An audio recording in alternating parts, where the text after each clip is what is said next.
Hi guys, what's up mga kabarangay? So for today's video, samahan nyo akong maglakad at magkwentuhan muna tayo today. Ngayon, at this moment, kasi ang gusto akong share sa inyo, God is good all the time. Alam nyo kung bakit? Muntik na kaming mawalan ng trabaho. Okay, pero buti na lang hindi natuloy. Okay? Ganito kasi, kanina nandun ako sa province kasi pabalik-balik ako city province yung biyahe ko, no? Tatrabaho ako alternate. Ngayon kaninang umaga kinatok ako ng kinatok sa kwarto ko, bukas ko, supervisor ko sabi sa akin, Jay, baba ka ngayon sa city, yeah, trabaho ka doon, sabi ni boss. Kaya ako bad trip ako, di ba? Aga-aga babiyahe na naman. Ngayon sinabi sa akin, may kasama akong ibang lahi. Okay, tapos may maghatid sa amin. So medyo convenient siya, di ba? Pagdating namin dito sa Anyang, kasi last week pa nila sinasabi, walang pasok sa city na dito sa company namin kasi nga election ngayon dito sa Korea. So election, walang mga pasok. Mga nasa opisina, yung mga nagtatrabaho sa company namin dito sa city. Pagkapasok ko, pag-akyat ko, dami nila. Yung boss ko, yung mga nagtatrabaho sa opisina. Ngayon, ang nangyari, yung second floor, may bodega yon, nandoon yung mga computer, electronics, mga LAN, no, yung mga malalaking organizer na cabinet, na bakal, no, nandun yung mga LAN. Yung pala, maraming, or sabihin na natin nag-short yung mga circuit, no?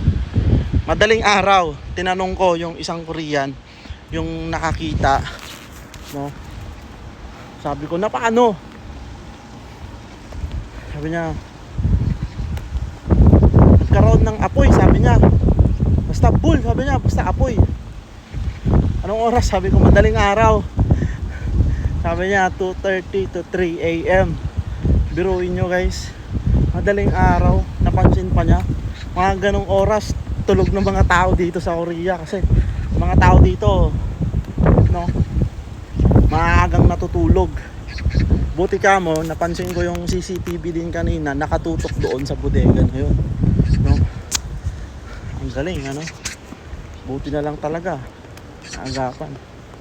So yung kwarto na yon, ang itim, na syempre mga usok, no?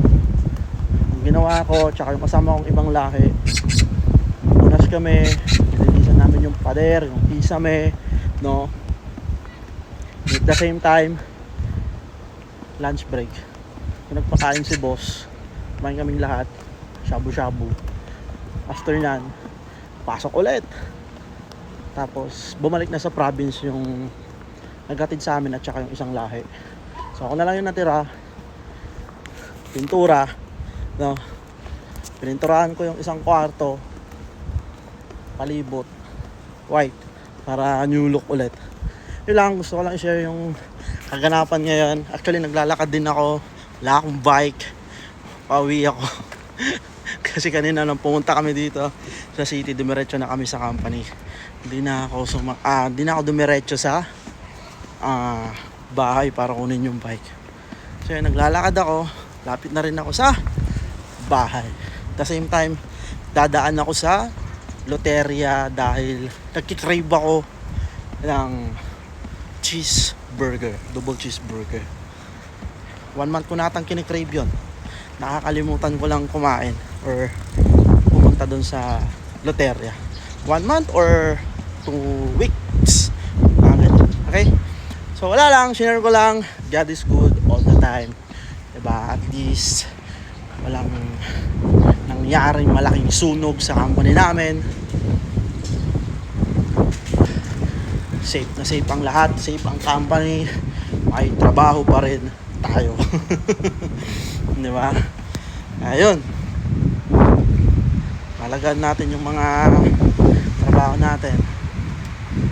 Kahit na alam naman natin nakakapagod dito sa bansang Korea.